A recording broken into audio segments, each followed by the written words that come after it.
High, good afternoon. দুপুরের lunch নিয়ে চলে এসেছি।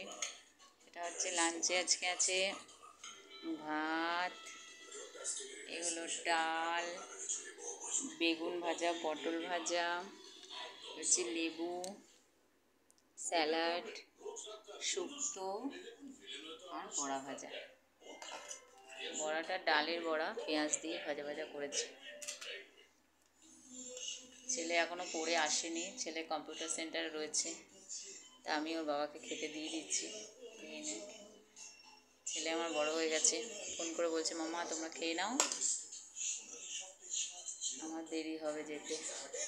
তাই বললাম তো বসেই পড়ি, ও আসলে তো ওকে আমার এমনিও খাইয়ে দিতে হয়, তাই বললাম বসে পড়ি, আমরা খেয়ে নিই, তারপর পরে ও আসলে ওকে খাইয়ে দেবো। আমরা বসে গেলাম। শুক্তোটা অ্যাকচুয়ালি কালকে করেছিলাম, কালকে শুক্তো অনেকটা করেছিলাম ওরে, কালকে সবটা লাগেনি, ওই জন্য কিছুটা রয়েছে, তাই আজকে হয়ে গেল। আজকে বেশি কিছু রান্না করিনি, ডাল ভাজা, স্যালাড আর ওই বড়া ভাজাই করেছি, আর বেশি কিছু করিনি।